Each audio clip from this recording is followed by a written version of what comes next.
kiting lawang sasongko macarono cakarnya kang ginarnya momong kang ginarnya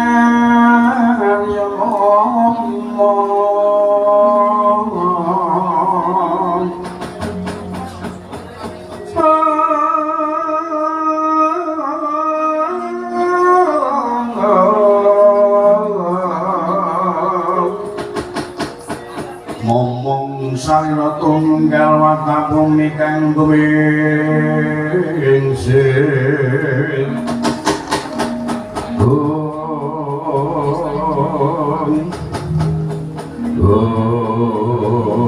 akan pati itu mboten dawuh Raden wis rada sawetara suwe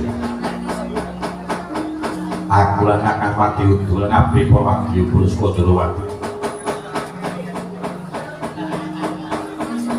terampik dekat tukul gajah jelas ke balong mulai bumi dua pulaku jalan peningan jajah isong milanggore anggu boyo ono ngendi ngorcane angger songgo wis dulu Raden Bobo Kakang Pati Utuh kulo piyambak ngantos bingung wonten pun jaganipun murca sesembahan kula Raden Sombo kamu ngomorsanipun boten tali kula dhumateng sesembahan kula Sundrawati ngantos Sundrawati rumas cepet ing pangidhet kriti klesa pusaka Ndrawati Kyai Kacapaesan ketingalipun ketutupan ron selenggar dewa dereng paring dawuh Raden iya mengkono Kakang Patih Udawa lan lajeng sakmenika kersanipun Kyai Saki Kakang Pati Udawa ngoten dawuh ora pati-pati aku lan Kakang Pati Udawa sumrambah kabeh Purwadi Bolo bali Pramodawati yen durung iso nemoke angger sombo wis ndoto oh mekaten nggih monggo Raden sinambi priyantos ampun ngantos kendhat kangenipun manengku malem pujo kunjuk wonten ngarsanipun Gusti Kang Pramodawati kula niku gumun angger sombo wis ndoto menika satria boten nate nilar kadaton lha kok ngantos damel bingungipun Sinuwun Ndrawati iya mengkono Kakang Pati itu Kakang Udawa wonten dawuh aku weruh bedug mangampak-ampak iki apa pundi Raden ngarep iki yen kapitik iki barisan prajurit baris pendem oh mengatakan cobi Raden dipun saketi menika prajurit saking pundi kok menawi dipun suwun prisa ngantos wonten pundi cukulipun angger sombo wis nuta Kakang Pati Udawa wonten dawuh aja adu-adu karo Kakang monggo Raden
Pawadya pantamulane sang Suranggakhara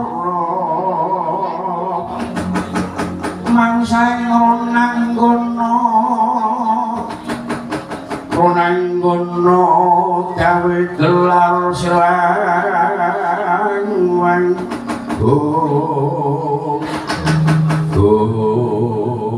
watala ora pangling sejati ya dasar nyoto karto manu lusuk ana madani ngono arep rampung ngendi san wale-wale opo aku bakal lang moyo murcane angger sombo wis nubrata kang wis rada sawetara suwi morca sore ngatur lati tanpa tanggara marang Koko Prabu Durwati kowe arep mlaku nang endi aku golek iki Sarja Kusuma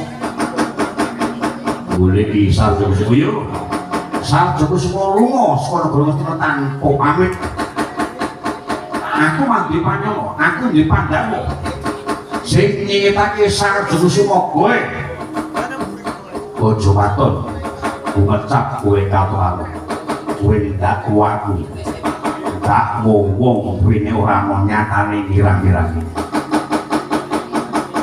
yen wedi Pandhawa karo sakaremu ning aku kang romangsani dhewe iki Sarja Kusuma opo dhewe Sarja Kusuma aku tak rewani keroyo-royo mulya bengi lebulaku dalan meningan dadi sopir anggori sing tak liyan kirsa wis ora wis jenenge Sarja Kusuma yen kowe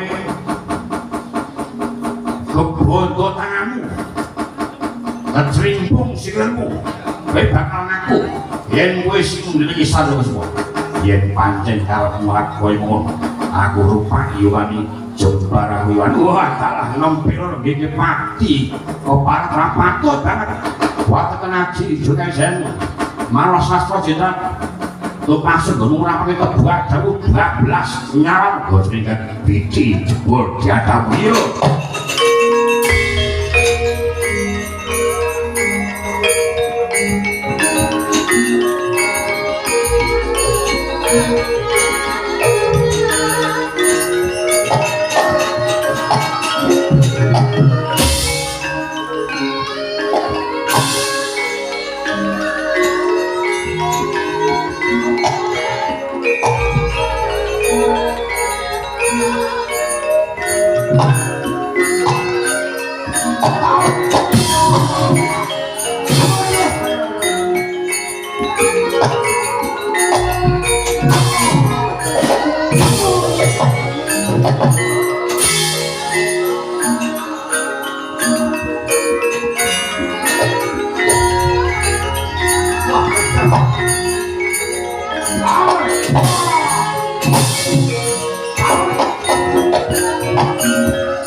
Aduh, mati aku.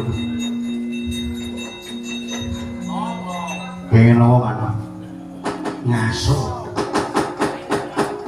Ngasuhin apa? Kesel. Belajar. Sekolah nasobo. Nang bener. Terus nong ngarang muni. Laris nih ya ini. Melu sopo, ayo sopo sing nganggo nyanyi. Matur langi regane wae ora apa-apa. Dan mau sopo dhewe sinten? Ayo Ki Samidi ayo.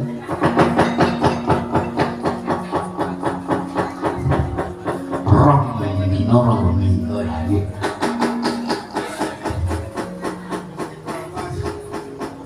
Ki brongkos nggih. Murah kali. Orang dino bengi selawe kok sak konsumsine. Ya kok murah temen lae. Mau gablane wis apik wayange ya wis apik. Nah yang bangane omah temen-temen lah nggih. Aku sirahe benjut kepentung abrakmu. Abrakmu iki. Iya. Godos kok ono lah nggih. Cetuk nang sirahke rasane iki kaya ndindas. Rasa krasa dinding-dinding nang ngene iki mong jebul abrakmu iki man. Musuh sapa ning Setyaki? Setyaki nanti madosi Sombo. Sombo nanti. Sombo kisah saking Gondrowati. Lho padha rusak jago semua. Iya. Guru dipandang kok sing nyingitke Sombo sing nyingitke Sanjang Semua niku Setyaki. Ngantos kula kedadian Pancakara. Menang kok kalah, pangestripun kawon. Pangestripun kok kalah kepiye iki ora. Mundur kono ora ala babar pisan.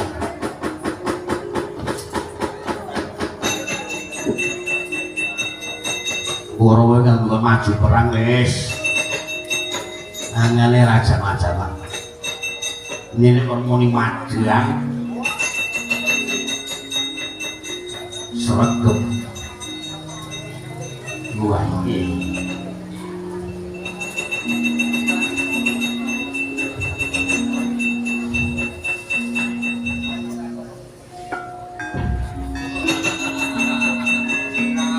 pindah sing rumah samu bataku yo walah pas ku nek bataku ndase sing kuning mon maneh dhewe didas-dasi ora maju mboten maju niku yo kalah musuhnya iki lho padahal cuma ngoten maju yo lho ngatos gak maju yo lho ngatos iki kok gak maju manggon niku nyambut gawe niku gandeng ngumpul iku ya wis ngoten niku ini pengen nyip toyep tunggu hiburan ini kalau les tiktok bae enggak mana hiburan udah kaya man saat ini kula niku ke bawah dawuh sampeyan saniki ning sesuk sampun tumapaking gawe tanggal 5 September niku gelem ragem sampe kudu takluk kalian kula.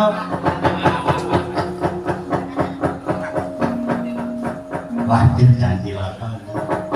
Monggo nek sing pimpin kula gak ana sing tulu utuh oleh kabeh. Nek nganti tulu catut 50.000.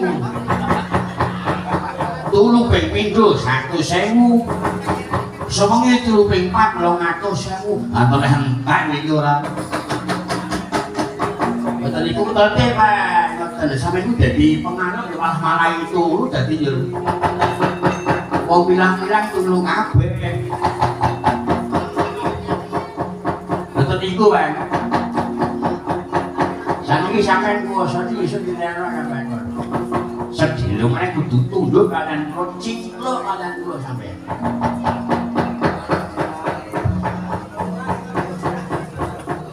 Kowe saiki maju ora? Mboten, mboten maju. Musuh setan itu lah, ya pun mboten maju. Kula maju rekoso ya padha wae. Pun. Injil wae. Ngaso-ngaso. Ya jangan kalah babat wisatane Kurawa.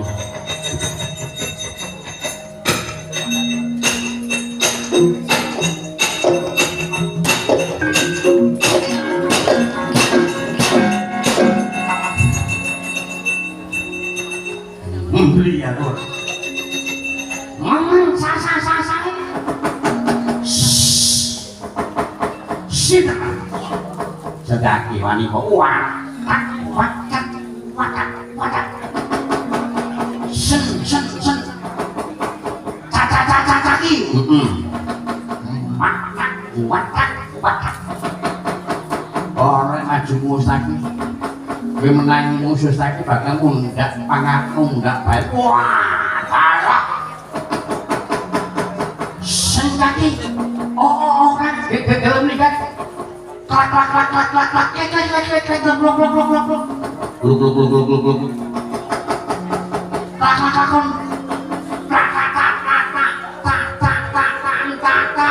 Gluk. Klak.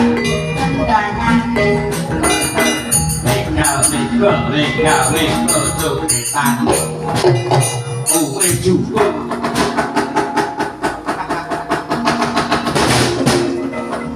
kalah benar yuk jadi Kurawa kan maju perang orang sing iso mitayani biar anak Prabu Mandraguna tiwas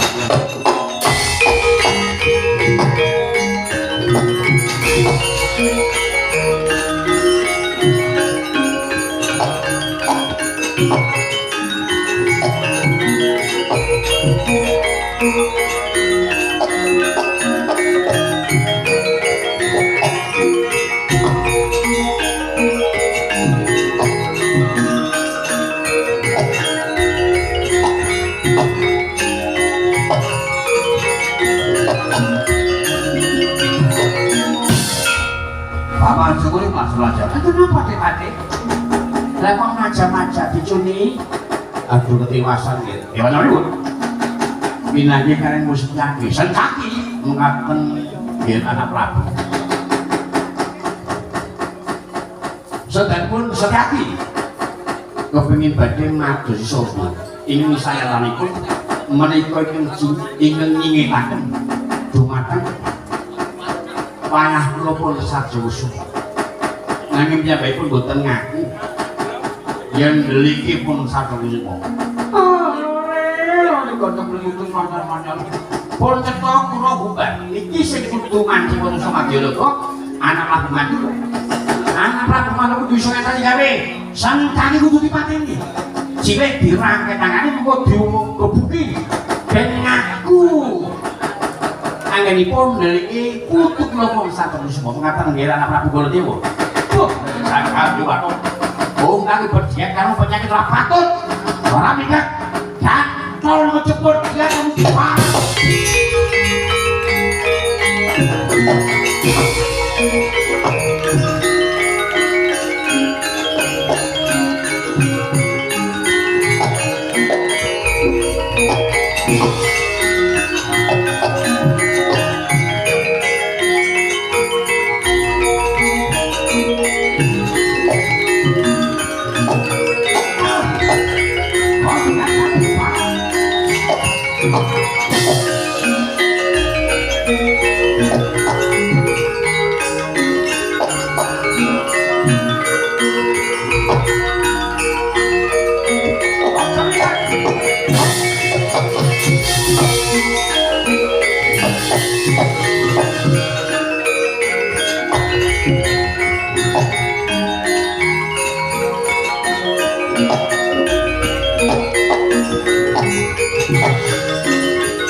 Bakat Pati Udawa itu dah berarti sing maju ngoko Prabu Baladewa. Aduh maju terus pundi kamangka nika wae ngasta pusaka Nenggala mengkono Kakang Pati Udawa. Terus kuwi ya iki bisa kene wae. Anggone ngupaya anggir sombo wis turutu nyimpan dalan. Aja dipethuke krungu ora sak